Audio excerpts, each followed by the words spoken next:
2024 coming to the Aaron Torres Podcast YouTube page. If you could do me a quick favor, see that little black subscribe button at the bottom of your screen? Go ahead, click that black subscribe button. Really does help our audience grow, really does help our channel grow, really does help and mean more than you could possibly know. So go ahead, hit that little black subscribe button. Also, thank you to our presenting sponsor, Betfred Sportsbook and the Betfred Sportsbook app. Bet 50 on any game, get $250 in free bets. Thank you again to Betfred. Thank you again to you. Now, here's the video that you came here for. I came out and I said, I believed there were only 5 teams that were capable of winning the national championship in college basketball at this time last year. 5 teams that had all the tools, all the ingredients, all the necessities to win the national championship. And as I look ahead to the 2023 tournament with a bracket set to come out here in less than 7 days from when you're listening to this, as wide open as this season has been, I actually believe that we are down to 5 teams, count them 5, that can win the national championship this year. 4 that you can probably guess, and 1 that maybe you can't. And so I want to go through. I want to give you my AT official Fave 5, Fab 5, whatever you want to describe it as, because I think there's only 5. Count them 5 teams that can win the national championship. Let's talk about all 5. Let's start at the top. I will give you their odds, by the way, in the Betfred Sportsbook. And I want to start with the number 1 team in the country going into Champ Week. And oh, by the way, the number 1 team, the betting favorite in the Betfred Sportsbook. I'm talking about the Houston Cougars. You know your boy Torres loves those Cougars, baby. Love them Cougars. They are plus 650 in the Betfred Sportsbook. And by the way, coming off an incredible game on Sunday, they beat Memphis at Memphis, essentially on a buzzer beater from Jamal Shed, and this team is rolling. They enter the AAC tournament at 29-2 overall. Their only losses to Alabama in early December, and then a weird, bizarre loss to Temple, which 99% of America didn't even see because it was being played during NFL playoff games in late January. So other than that, Houston has completely rolled. Here's why I believe they can ultimately win a national championship. I think it's obvious. One, they're good enough. They're experienced. They're all this. What I love about Houston, though, and we've talked about Houston through the years many, many, many times, because, again, nobody loves them Cougars like your boy Torres loves them Cougars. But we talked about Houston quite a bit for the very simple reason is that what I love about Houston is that they have an identity. And I believe that Houston does a better job than any program in college basketball enforcing their identity on you. Anyone who has watched Houston knows their identity. They're tough, they're physical, they defend, they rebound, they make life hell for you. The numbers this year certainly back that up. They enter Champ Week, number 2 in the country in fewest points allowed on defense. Number 2 in the country in field goal percentage defense. Number 6 in the country in rebound percentage, meaning of all the rebounds that go up, only 5 teams grab more of them on average than Houston does. And oh, by the way, they're the number 1 offensive rebounding team in college basketball. And so if you don't show up ready to play, ready to grind, ready to get beat up, ready to fight back, to be perfectly honest, you just have no shot with Houston. And what's interesting about Houston, if you watch them, I kind of believe that 80 to 90% of their wins, the games are essentially won before they walk into the arena because teams just aren't ready for their physicality. They aren't ready for their toughness. Referees don't really know how to officiate them because basically they foul on every play. And so they are a completely unique team, I believe, in college basketball. What is interesting about this particular Houston group, though, is this. There have been previous years where that defense, that rebounding is so tough, but the offense isn't good enough. That is not the case this year. This is a team that averages close to 77 points per game. Marcus Sasser, star guard, averages 17 points per game. Jarris Walker, 5-star freshman, averaging 11 and 7. What's interesting to me about that is, keep in mind, those are 2 players that will be drafted in the NBA draft this year. And so sometimes one of the things that I think you need to win a national championship in college basketball, you got to be able to win multiple ways. You got to have veterans, but you got to have NBA talent. And this year, Houston has that. And also, the offense is more evolved than it has been. In total, 5 guys on this roster averaging more than 9.5 points per game. essentially 5 guys in double figures, and that's on top of the rebounding and the defensive stats. The concerns with Houston, let me go through the concerns really quick. You ask most people, I believe most people would tell you, it's probably the schedule, right? It's probably the schedule, because if you look at the schedule, really since Christmas, Houston has essentially played 2 games against NCAA tournament caliber teams. They played Memphis a few weeks ago, and they played Memphis on Sunday. And other than that, since they played Virginia before Christmas, they have not played an NCAA tournament caliber team. To me, though, I don't really worry about that. Houston's been playing in this league forever. It's their last year in the AAC. It's worth noting.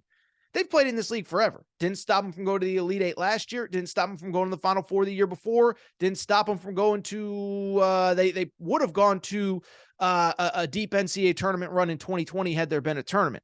So it hasn't stopped them before 2019, by the way. They made the Sweet 16 where they lost to Kentucky, Tyler Hero, who was a bucket. I bring it up to just simply say, the conference doesn't worry me. This is the one thing that does concern me a little bit, though, is that I just spent a lot of time talking about the toughness, the physicality. One thing that I've noticed through the years watching Houston is what I said a minute ago. If you can match the toughness and energy and physicality, you probably have a pretty good chance of beating them, or at least kind of handling them. It's interesting to me. Memphis is a team that plays them twice a year, sometimes 3 times a year, every year. They're not afraid of them anymore. Easily could have beat them in Houston a few weeks ago without Kendrick Davis, Memphis's star point guard. Easily could have beat them on Sunday at home. Also, last year in the NCAA tournament, Arizona had no answer for that toughness and physicality of Houston. Villanova came to the Elite Eight and said, we're not getting bullied by you, and Villanova won going away. Year before in 2021, Houston played Baylor in the Final Four. You ain't going to punk Davion Mitchell. You ain't going to punk Jared Butler. And so that is the only concern that I have. If you meet a team that can match your physicality, whether it is a UConn, an Alabama who you played earlier in the year, Memphis who you play throughout the regular season, some of these Big 12 teams that aren't going to get pushed around, that is the only concern for Houston. But they are the betting favorite in the Betfred Sportsbook for a reason. They are one of 5 teams that I believe can win the NCAA championship. Let's keep it going. Number 2 in my 5 teams that I believe can win a national championship is also number 2 in the Betfred Sportsbook. That is the Kansas Jayhawks. How about my Jayhawks? Caw-caw. Okay, I can't take credit. Last year, they were my Jayhawks because I picked them in the preseason.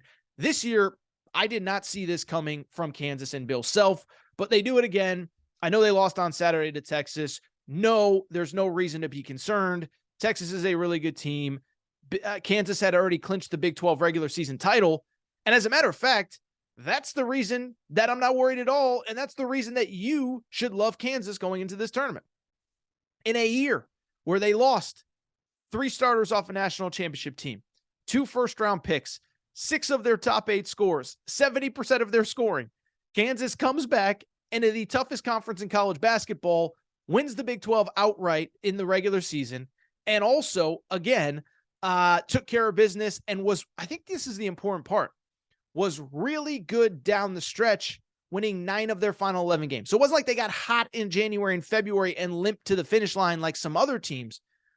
They've been good really when it counts, and they've only been getting better over the last couple of weeks. What's there like about Kansas? Well, it's what we've talked about a lot on this show over the last couple of weeks.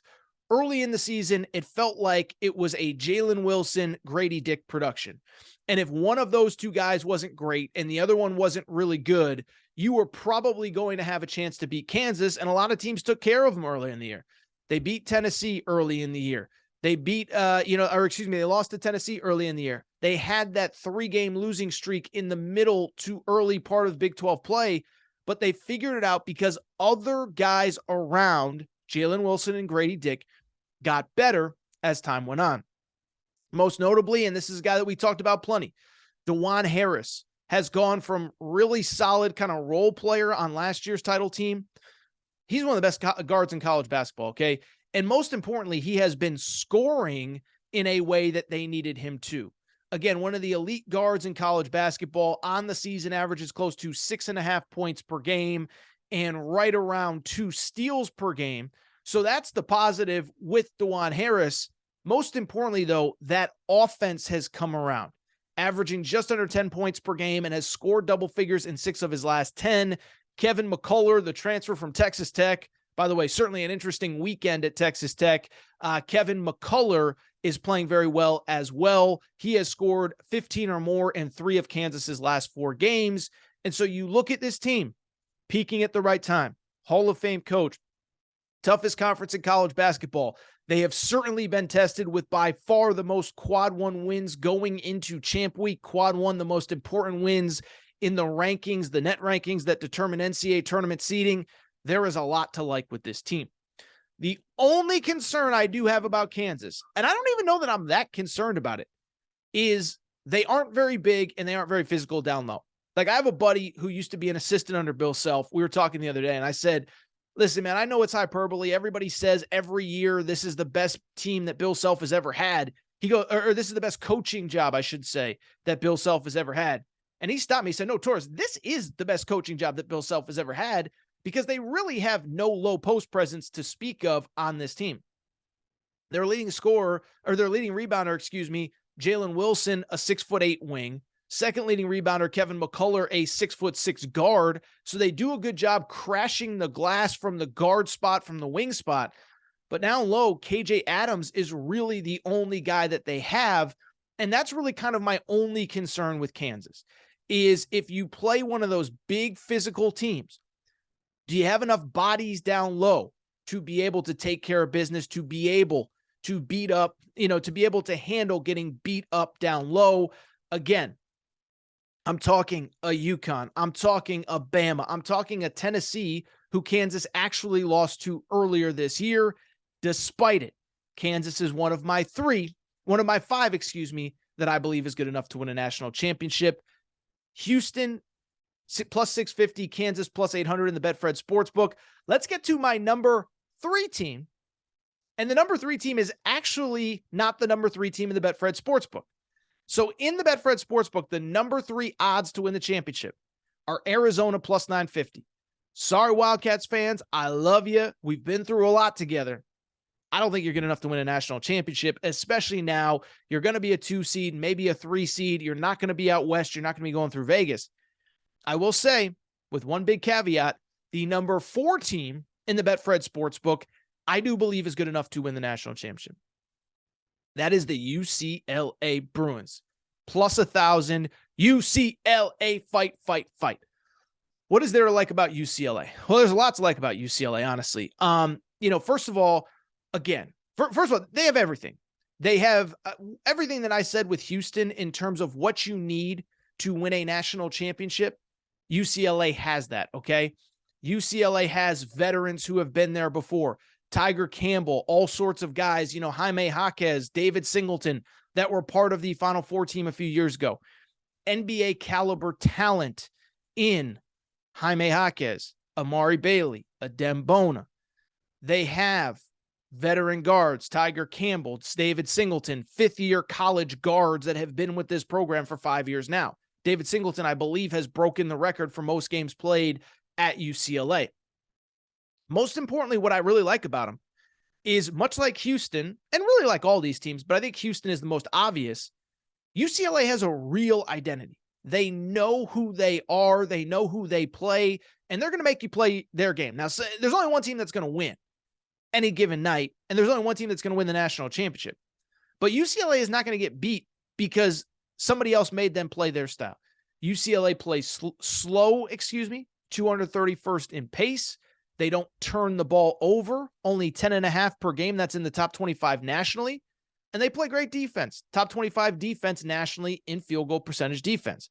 So when you play slow, you don't turn the ball over, and you play elite defense, that is a great recipe for having success. Now, the concerns with UCLA, by the way, I would say this too about UCLA. Love how all the pieces fit.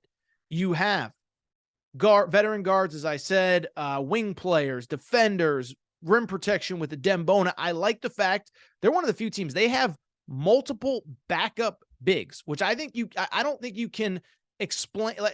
You can't underestimate how important that is. When you have 2-3 guys, you can go to the bench just to chew up minutes in terms of foul trouble. And they have that with Mac Etienne, with Kenneth Nwaba. When Adembona gets that first foul, Mick Cronin doesn't wait for his starting center to get that second foul. He'll pull him right away, go to the bench. It is an important thing as we go to March. Now, there are two really big concerns that I have with UCLA. One, we don't know the status of Jaylen Clark, and I'm recording here at about 6:30 Eastern time on Sunday night into Monday. And as of right now, Jaylen Clark, their second leading scorer, maybe the best wing defender in college basketball, averages 2.6 steals per game. He left the game Saturday night with an injury and was seen coming out of the tunnel in a walking boot. There was an MRI scheduled for Sunday. Again, as of right now, we do not know what is going to happen. If he is able to play in the Pac-12 tournament or at the very least in the NCAA tournament, and he's something close to 100%, that's good. If it's an ankle, if it's a whatever, that's good. If it's something more serious, I don't think UCLA can win a national championship without him. One, he's their second leading scorer. Two, he's, again, the best perimeter defender that they have. So at some point, you're going to face Kentucky with a Cason Wallace. Although apparently Kentucky can just win without Cason Wallace all of a sudden. You're going to face, whoever. You're going to face, a Houston with Marcus Sasser. You're going to face a Texas with a Marcus Carr, a Baylor with their guards, and you're going to need Jaylen Clark. That is the first concern. I hope he's healthy. I hope he's okay. If he is, UCLA can win it all. The second concern that I do have for UCLA, and to their credit, they kind of addressed this on Saturday night. The second concern that I have for UCLA is pretty straightforward. Can they win more than one way? They are a team. They are great when the tempo slows down. They can exert their style of play. As I said a minute ago, I don't think there's anybody in college basketball that can force them to play another way other than what they want to. But at the same time, if you drag them into a game in the 80s, if you get hot early, don't know that they're really built to make up big deficits, don't know that they're built to come back from big margins. But the good thing is, like I said, they proved on Saturday that maybe I'm wrong on that. Maybe they've added that to their game, if you will. They fell down 13-2 to Arizona, rallied to beat them 82-73. Somebody who had the under in the Betfred Sportsbook, not my best bet of the year. So UCLA, the key right now, they're 27-4. They're going to the Pac-12 tournament as the number one seed. They will probably end up with the number one seed out west, but they have got to get healthy going forward. They got to hope that Jaylen Clark is okay. Really quickly, the final two teams in my picks that I believe are good enough to win it. UCLA, again, was plus 1,000. Right behind them in the odds, Alabama at plus 1,200. And I was, so with Alabama, we got to do the whole thing that we did last Thursday on the Thursday episode. On the Thursday episode, if you remember, what did we say? We said we have to compartmentalize with Alabama. We can argue and fight on one side over whether Brandon Miller should be representing the University of Alabama. I have made that very clear how I feel about that. But while we can compartmentalize that, here is the thing that we also have to acknowledge. Alabama has decided that he is going to play. We have to accept that, and we have to evaluate Alabama with Brandon Miller in the lineup. Well, Alabama with Brandon Miller in the lineup was the number one team in the country a few weeks ago and might be the best team in college basketball. I believe that Alabama at their best is the best team in college basketball. Positives on Alabama. I've said it before. They do everything pretty well. They're the most complete team in the sport as far as I'm concerned. This is a team we spend so much time talking about the offense, Nate Oates, spacing, three-pointers, shots at the rim, et cetera, et cetera. We don't pay enough attention to how good the defense is. This is a team that right now is number 3 in the country in field goal percentage defense. So when you're a top 5 scoring offense and a top 3 defense in the country, you're going to be in a lot of games. And they're also an elite rebounding and shot blocking team, top 20 in both of those categories. You score, defend, rebound, and protect the rim, you can beat anybody in college basketball, and Alabama has done that. They beat, North Carolina, Houston, Memphis, Kentucky, Arkansas twice, on and on and on, Auburn twice. So I look at this Alabama team, I don't really know what they're missing. The only concerns with Alabama, I have two. One, the ongoing situation with Brandon Miller. Obviously, one, does something else come out? Now, I tend to think if nothing's come out at this point, nothing's going to come out. But does that as time goes on? Wear on Alabama? Again, we've talked about it over and over. But the deeper you get into the NCAA tournament, the deeper you go, the more media that's going to be there. And it's not just going to be Tuscaloosa, Alabama-based media. It's going to be national outlets. It's going to be outlets that don't cover sports. You know, NBC Nightly News might be sending a camera crew there, CBS Evening News, whatever. And that's something you got to deal with.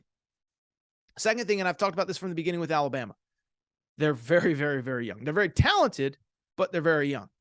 Alabama, as I've told you many times, and this is important, you look at their roster. Brandon Miller, obviously a freshman.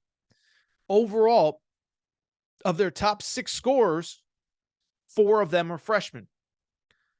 5 of them have never played in an NCAA tournament game for Alabama. Now, Mark Sears played in the NCAA tournament when he was in the MAC a few years ago. But do they have that tournament experience? What will they do in a close game with everything on the line? Now, the good thing is, if you're an Alabama fan, there is a history. If you have NBA-level freshmen, like Brandon Miller and Noah Clowney are, and I believe Jaden Bradley will get there as well, and you have veterans who have been there before, that's a good sign. Worked for 2012 Kentucky, worked for 2015 Duke. Other teams have made very far runs as well. And the other thing about Alabama that I actually do, at the very least, respect about them, these last few weeks have been really tough. And understandably, they've been a lot tougher on the family of Jamia Harris, all that. I'm not trying to make Alabama the victim here. But Alabama has overcome a lot of adversity on the court over the last 4 games. Trailed at South Carolina late, forced overtime, won in overtime. Trailed Auburn, beat Auburn in overtime. Texas A&M was blowing them out of the building, and then Alabama just flipped the switch, and all of a sudden you look up with 3 minutes left, and Alabama is in position to win.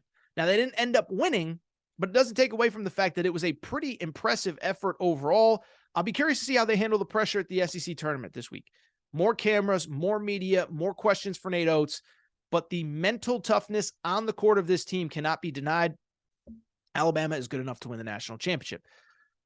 That was my number 4 team. We're going to skip in the Betfred odds, number 5 and 6, as far as the highest odds, the best odds to win. Baylor plus 1,300 and Purdue plus 1,500.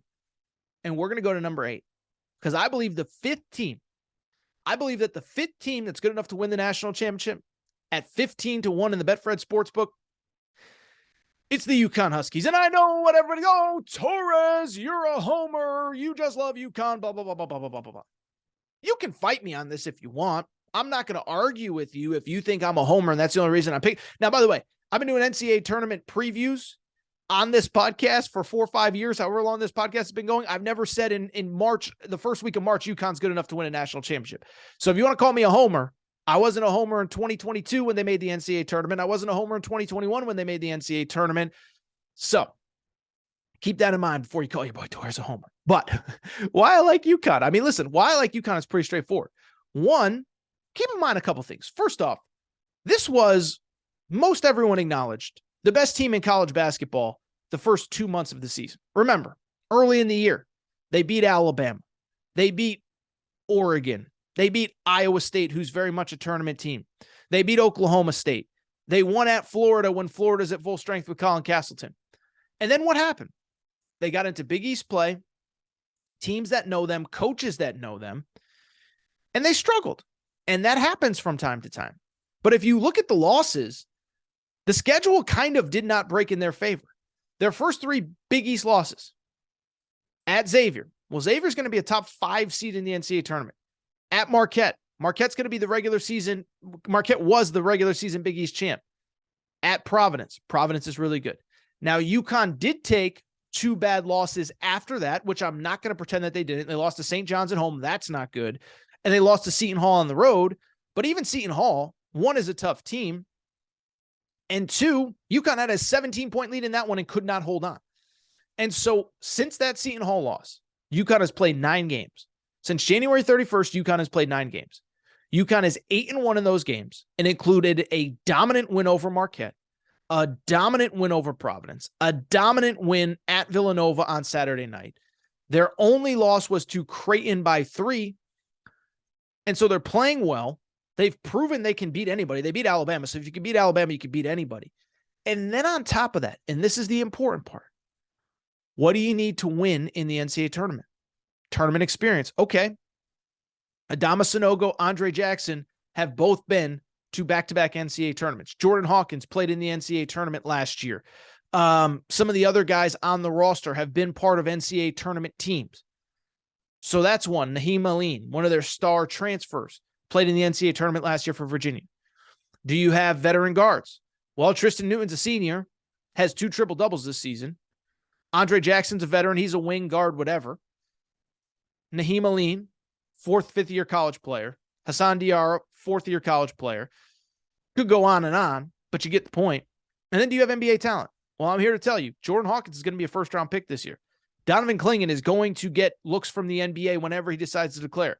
Andre Jackson will probably be drafted by somebody based on potential and athleticism. Adama Sanogo is a first-team All-Big East player. So they have the players, they have the experience, they have the wins, they have the toughness, and again, like all these other teams, they have an identity. This is a team. Offense is coming together, but they're the number 2 rebounding team in college basketball, top 15 in block shots, top 30 in defense. Offense, defense, they can do it both. UConn, in my opinion, is the 5th and final team that's good enough to win the national championship. When the bracket comes out, I'm going to pick one of those 5 teams to win. Who, I don't know. Stay tuned, but those are the only 5.